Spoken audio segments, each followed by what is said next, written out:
Mga idol, mukhang may bagong piraso na naman ang Los Angeles Lakers sa kanilang backcourt at ito ay isang batang guard na may kakayahang bumutas ng depensa. Walang iba kundi si Nick Smith Jr. Kilala si Smith Jr. sa kanyang tight handle, bilis at likas na creativity sa dribble, dahilan kung bakit kaya niyang makagawa ng sarili niyang tira kahit sa dikit na bantayan.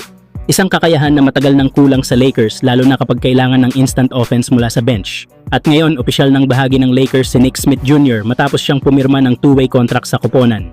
Ibig sabihin, maaari siyang magpalit-palit ng laro sa pagitan ng main roster at G League affiliate habang binibigyan siya ng pagkakataong patunayan ang kanyang halaga sa sistema ni Coach JJ Redick. Sa training camp pa lang, ramdam na raw ng mga coaches ang kanyang kumpiyansa at offensive spark, bagay na maaaring magbigay ng bagong ritmo sa opensa ng Lakers. Kung maipagpapatuloy niya ito, posibleng maging isa sa mga hidden gems ng koponan si Smith Jr. na kayang magbigay ng instant scoring at energy tuwing kailangan.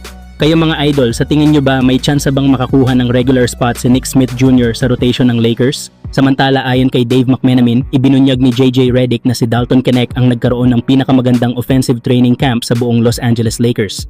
Batay sa mga na-track ng coaching staff sa bawat scrimmage, si Knecht ay nakapuntos ng 42 puntos na mas mataas kumpara sa sinumang teammate niya habang pumapalo sa halos 60% shooting mula sa field. Mula pa noong unang araw, kapansin-pansin na ang kumpiyansa at shooting touch ng rookie forward. Gayunman, aminado si Redick na hindi offense ang magiging sukatan ng ceiling ni Knecht kundi ang kanyang depensa. Sa kabutihang palad, nasa tamang kapaligiran siya upang matuto, kasama sina Jared Vanderbilt na kilala bilang defensive anchor ng Lakers at Marcus Smart, dating Defensive Player of the Year. Dahil dito, naniniwala ang marami na nasa kanya na ngayon ang tamang team, tamang mga mentor at tamang pagkakataon upang tuluyang maabot ang kanyang potensyal bilang susunod na malaking piraso ng Lakers. Kayo mga idol, anong masasabi niyo sa performance ni Dalton Knecht sa training camp ng Lakers? Samantala, bagamat tinalo ng Phoenix Suns ang Los Angeles Lakers kanina, may positibong senyales pa rin para sa koponan.